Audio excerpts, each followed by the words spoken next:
This is the Mariners POSTCAST, your instant game reaction for the Seattle Mariners. Part of the Locked On Podcast Network, your team every day. Oh boy, did the boys need that one. Oh boy, did the boys need that one. And a little therapeutic effort from the boys tonight, because I think all around the board, you got performances that kind of ease my nerves a little bit. The Bryce Miller effort tonight was great. I'm not going to say elite, but he was great. Yeah. This is more like the Bryce Miller that I was looking to see this season. He probably could have gone one more inning too, but we'll talk about that when we get there. Process result. We'll have a lot of those conversations today.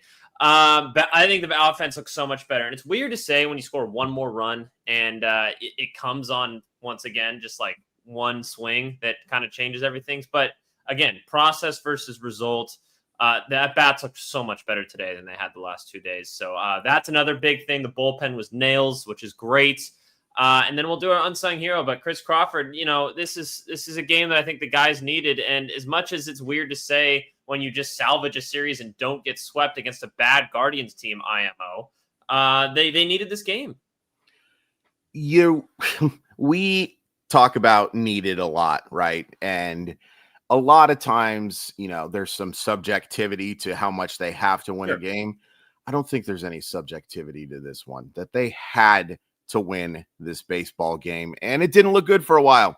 It did not look good, but big moments by Randy, a big moment where you cannot teach speed. Nope. Julio Rodriguez, and really good pitching today. Yeah. And you get a win that you have to have.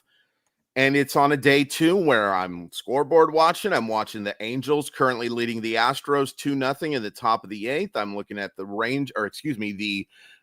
Detroit Tigers leading the Kansas City Royals 4-0 in the top of the eighth. Those two teams are the Seattle's Mariners nemesis and then some right now.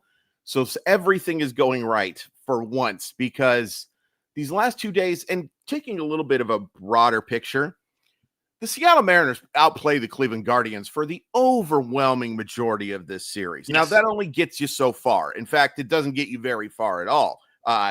That's like a wish and you know what in the hand, and see which one fills up first. Outplaying a team, winning games, which one weighs more, right? But you avoided the disaster that would have been a sweep. You still have a chance to have a really good road trip, taking on two teams that I don't think are very good over the next 6. The Guardians are an average baseball team to me. It's not great, but it's not terrible. These next two teams aren't very good and aren't playing for anything. This is big to get that momentum, whether you believe in it or whether you do with this team specifically, with a rock, if you believe in momentum is just a rock falling down a hill. This is important, and you have to start winning more baseball games. This is a start to that. Yeah, hopefully. I completely agree. And I don't think momentum's a thing for all baseball teams. Some teams are just like, yeah, we lost a couple, whatever, we'll be fine. I think this team rides the highs and lows as much as any baseball team in MLB, to be completely honest. When they're good, they're really good and they look great. And it's like, wow, this team's a contender. When they're not, they're really not. And it seems like everything's kind of falling from the sky. So I think avoiding another like 2-7 road trip. I'm not going to say you're going to do that again. No, because there's still an opportunity for you to poop the bed for the rest of this road trip. No question. But this kind of is like pumping the brakes just a little bit and be like, guys, come on. We're not going to do what we did last time we went on the road. Let's start with the start. Bryce Miller, huge, man. And it's weird because if you were to say the 3 starters and, Logan Gilbert, George Kirby, and Bryce Miller, they all performed pretty well, I would say, overall. George was great. Logan was good and like overall good. Yeah. But I think in terms of making the pitches when you absolutely needed him to, Bryce Miller having the best one is not something I would have expected to say going into the series. I'd probably go George over Bryce, but that's subjective as heck, But what I was that was certainly the best we've seen Bryce in a long freaking time. And not to toot my own horn because, I could be totally wrong. I did mention those last 2 starts that there were very encouraging moments for Miller from both of those starts. And I think we saw kind of the rewards for those promises that he showed in the previous 2 outings. 5 innings of 4-run baseball isn't good enough, but he avoided the big inning. Of all people, Daniel flippin' Schneemann is the guy who gets him in the run. And that's when I'm honestly feeling the lowest of lows. The lowest of lows that, oh my God, they're going to lose because Daniel flippin' Schneemann hits a home run. Daniel Schneemann's a valuable baseball player. He gets on base. He can play defense at a few different places. He ain't ding-dong guy, right? Going to provide a ton of homers for you. He's an on-base guy who scrappy. But he puts that homer on a bad pitch. And the Seattle Mariners are down 2-0. But I love how Miller looked after that. And before that, too, some hard contact, and he's not missing at bats at nearly the level he was in 2024. He's not going to. He is clearly your 5th starter. It is not close. I know how bad Castillo has been in these last couple. Take a look at the body of work before that. Logan Gilbert obviously isn't your 5th starter. George Kirby, Bryce Miller is your 5th starter. There's no debate about this. If you get results like this from Bryce Miller all year, you're going to take it and then some. Yes.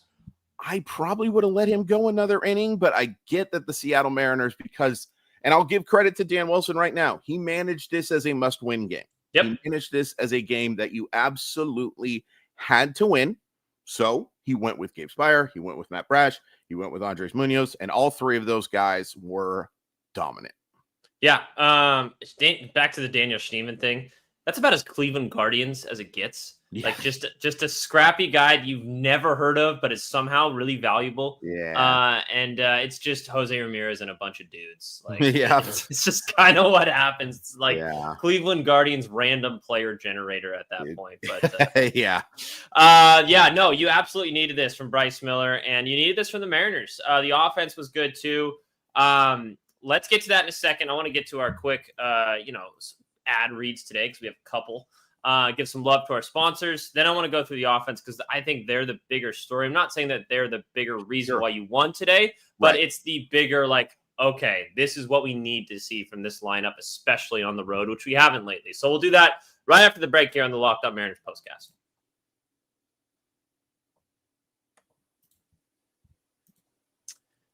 Hey, Locked On Mariners fans, are you still paying full price for gas? Stop leaving money behind. Get real cash back every time you fill up with the free Upside app. Simply download the free Upside app in the App Store or Google Play right now and start earning cash at the pump today. Use my limited time promo code SEASON and get an extra 25 cents back per gallon on your first fill up. You could make up to $300 a year just from buying the gas you already needed. It sounds too good to be true. It didn't sound good coming out of my voice right there, but it does sound too good to be true. But it is totally legit. Real people are getting paid just to make their daily commutes, and you can too. Plus, you can cash out any time to your bank account, PayPal, or an e-gift card for Amazon and other brands. Chris, can you finish this one out? I'm downloading don't let overlays. This offer drive on by. Download the free Upside app using my limited time promo code SEASON for a limited time 25 cent per gallon bonus. That's promo code SEASON. The offers vary by user and location. Go to upside.com for terms and conditions. All right. Thank you for that. I wanted to make sure that they can see while we're reading it. So I have our overlays here. So really appreciate it. But coming up next is FanDuel. The NFL season's almost here, and FanDuel is making sure you're ready for kickoff with a can't miss offer. Right now, new customers can bet just $5. And if your bet wins, you'll get $300 in bonus bets to use across the app. It's fit to use however you like. You can bet on player props, you can do a same game parlay, or you can jump in live as the action unfolds. It makes every game more exciting. It's quick, it's easy, and it's the best way to add a little more energy to your Sundays. So, are you ready to play? Download the FanDuel app now by visiting FanDuel.com to get started. That's FanDuel.com to place your first $5 bet. And finally, PrizePicks. This episode is brought to you by PrizePicks, the daily fantasy app where making the right call can actually pay off. You and I make decisions every day, but PrizePicks being right means cashing in on those decisions. With football back, PrizePicks is the simplest and fastest way to get in on the action. Just pick more or less on 2 to 6 player projections, and you can turn your takes into real prizes all in less than 60 seconds. It's great for baseball too. It's a fun way to play the over-under game. You think that Luis Castillo is going to strike out more than 7 guys? I'm sure that'll be about what the line is. Make that bet. Or if you're big into the football, you think Sam Darnold's going to have a big day against the 49ers, set that over of 2.5 touchdowns or whatever that number will be. It's a really fun way to play, and it is something that I've done for a very long time and enjoyed a lot. Check out PrizePicks for sure. Download the PrizePicks app today and use code LOCKEDONMLB to get $50 in lineups after you play your first $5 lineup. That's code LOCKEDONMLB for $50 in lineups after your first $5 play. PrizePicks, it's good to be right. Welcome back to the Mariners POSTCAST. Anderson Harris, Chris Crawford here with you. The Mariners win this one 4-2. A big not big offensive day, but important offensive day is kind of what I was going for. You get it basically in 2 at-bats, which is weird, but I think up and down the lineup, you and I talked about this right before we went live. You get one more run than you did yesterday, and, you could have – it was really a close play at first base that could have meant, it's 2-2 going into extras at this point.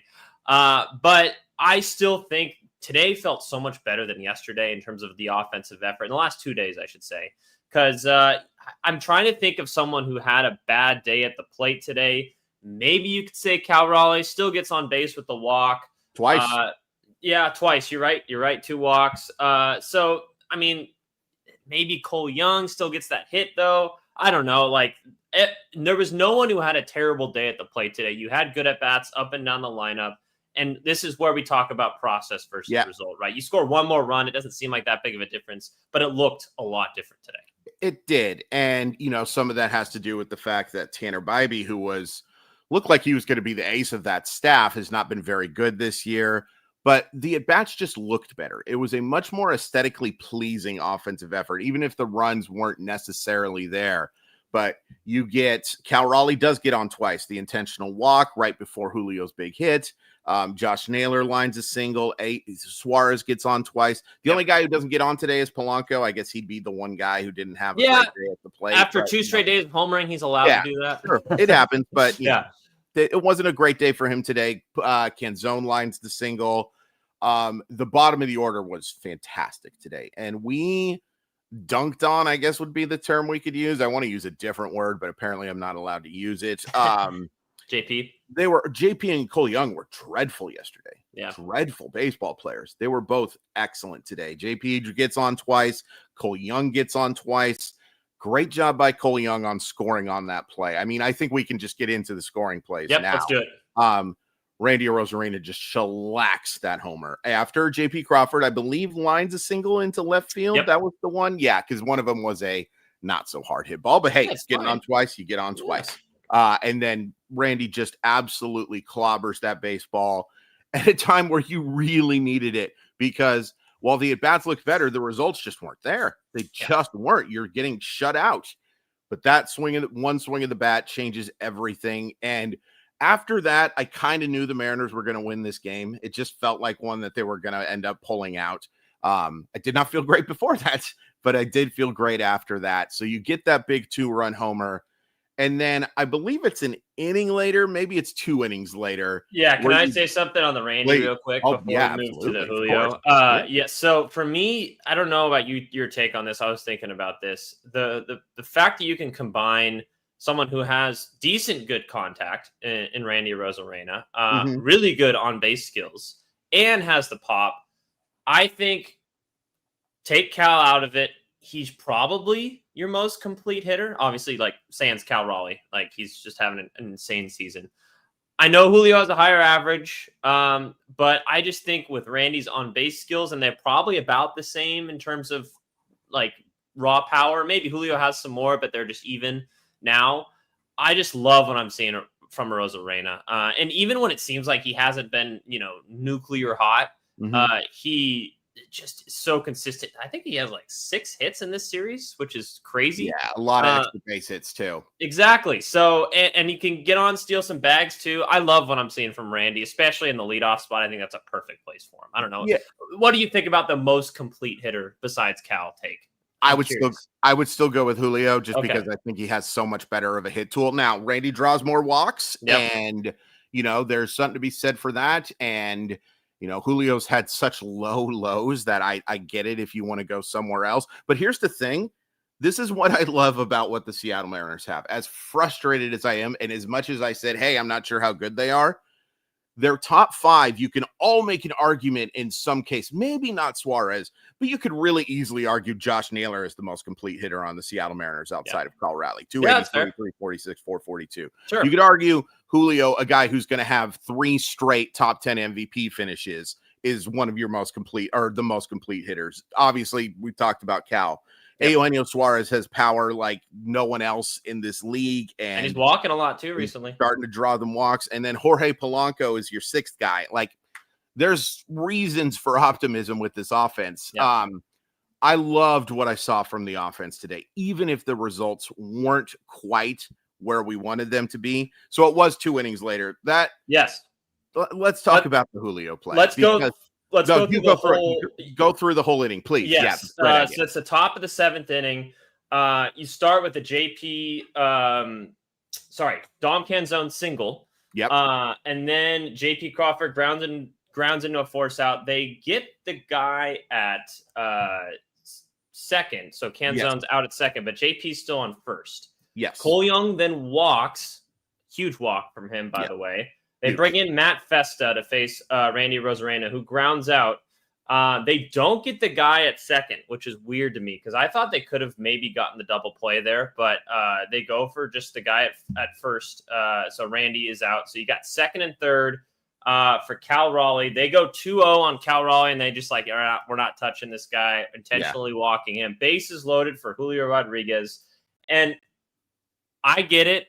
I'm going to have you speak on this in a second. Yeah. It's not the best hit ball. No. But he works a beautiful at bat to get to 3-2. I thought he might have actually been able to draw the walk, but he's still like, this is a perfect situation where I think he actually has developed and grown as a hitter. Mm-hmm. You would like to see more driven baseballs, especially for me, more pulled driven baseballs. But when you are able to be in a big spot, bases loaded, 2 outs, and just make contact, not strike out. This is where strikeouts do matter versus non-strikeouts, right? Sure.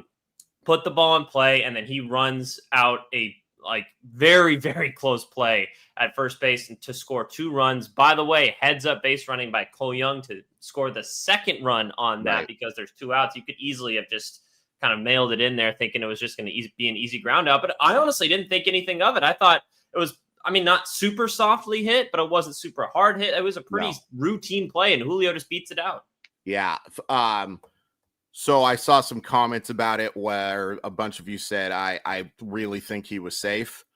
I wish I agreed. I'm not sure if he was safe or not. I honestly think it's 50-50, whatever the call was on the field. That is why the call on the field matters in that situation. And, I think if you watch that 20 more times, you would probably have 10 different opinions each time. Like, it was so close. But the fact that it was even close is so freaking impressive. Like, that is 10 or 15 players, I would say, just to be safe, can get to that going that quickly. And, I was a little upset at the time because I thought that was ball 4 that he swung at there. And, that would have given you the lead 3-2, but hey, it ended up working out even better. And, just being able to put that ball into play. And after falling back down 0-2, the take he had, it wasn't a pitch that was even close, that 3-2. We've seen Julio swing at that pitch so often on that outside part of the plate where he's just trying to do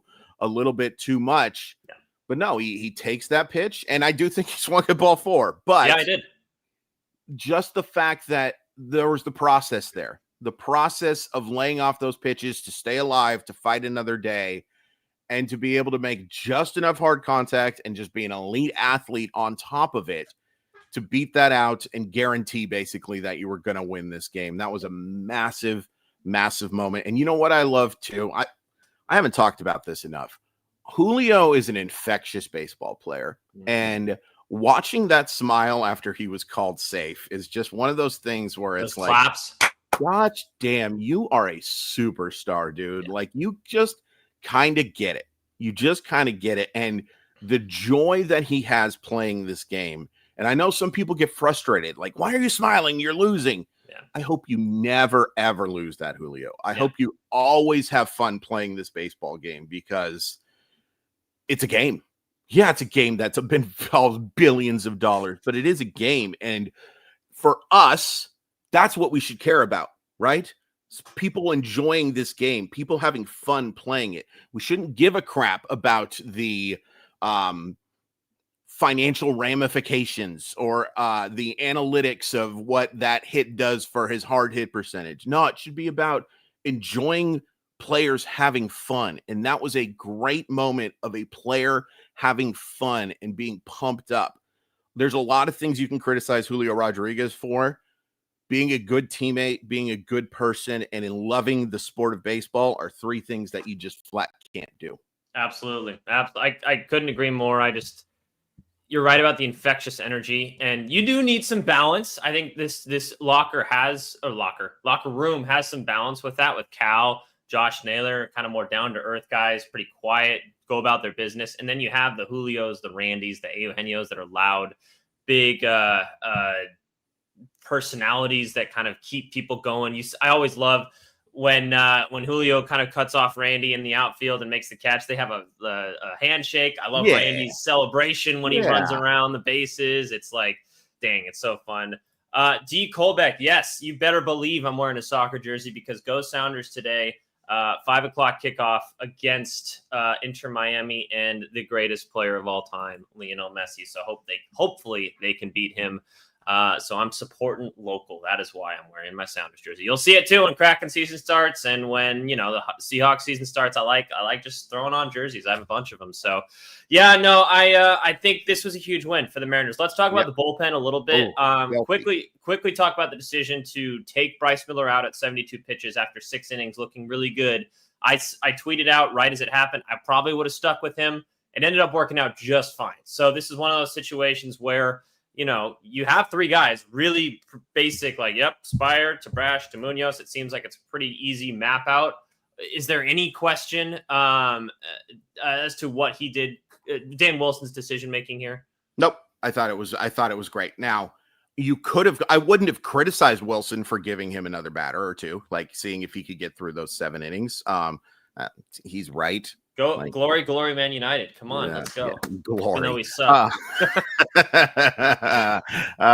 Glory's about to be spelled EIGH, I guess, because it's more like glory.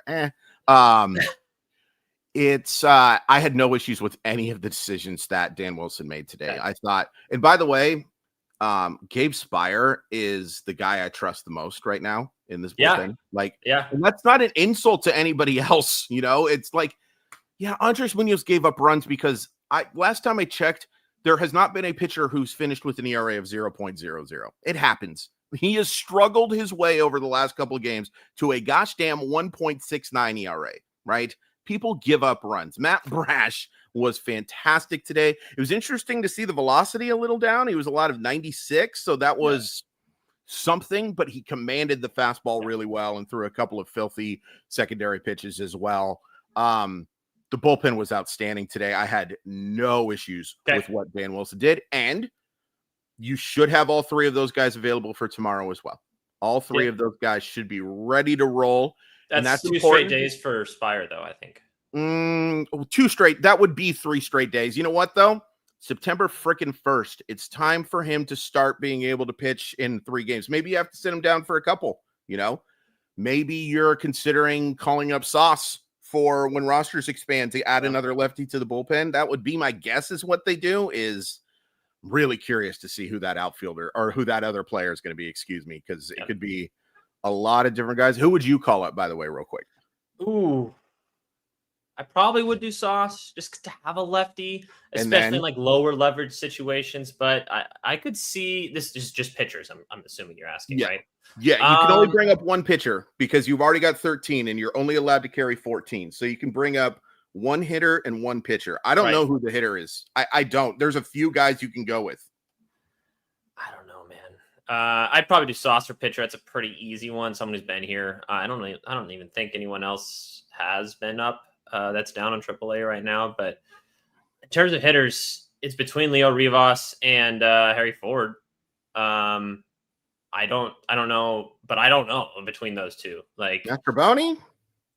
Yeah, that's true. I don't know. I honestly don't know. Obviously you're looking at upside with Harry Ford and to give Cal some days off from catching, and which I think you need at the end of the regular season so that he can catch every game in the postseason, obviously, and then just to kind of see what you got. But we're not in a see what you got kind of mode. We're in a win now mode. So we'll see. Yeah. We'll kind of see what the mentality is from Jerry DePoto. All right. Who's your unsung today? I'll go with JP Crawford. JP Crawford just having so much success when he's been so bad and so criticized. Like, it's great to see him just contribute. So I'll go with unsung. It sounds patronizing, but it is what it is. I'm going to go unsung moment. And it's going to be Cal Raleigh getting picked off right after the Julio play. That was a tough watch. I understand, and more just to talk about what the Mariners are doing at this point. You see it with Josh Naylor. You've seen it with Julio. You've seen it with Randy. They are extra aggressive in taking leads on base paths, which I like. I think that's a good thing. You need to try and get into scoring position as much as possible, right?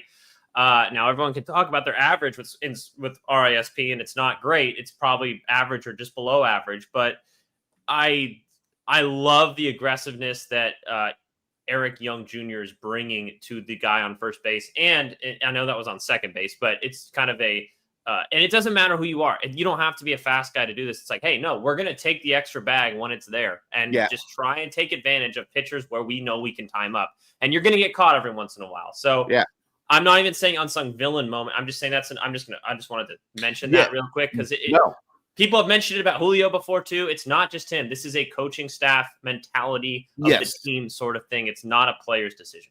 It was also a terrific move. You give credit there. That was one of the and they almost got Naylor doing the exact same thing an inning later. The Guardians are good at that. The Guardians are very good at holding runners. Bo Naylor, one of the better defensive catchers, helps as well. But thankfully that run didn't end up being a huge one because I believe Naylor singles the very next inning after he's picked off to end that inning. But they're going to be aggressive and take the bitter with the better. There's going to be bitter with the better. I'm looking right now, and tomorrow a 4:35 game against the Rays. I believe it's Luis Castillo on the mound tomorrow. Shane Baz. So we'll talk to you guys then right after the game at 4:35 against Tampa. Let's hope the Mariners can begin a series by winning a game. I think that sets the tone, especially on the road when you do that. So we'll talk to you guys then. Really appreciate you. Any last words, Chris Crawford? Royals lost. Angels winning 3-0 at the end of 8. Let's go. Like the video, please. I know that wasn't last words, but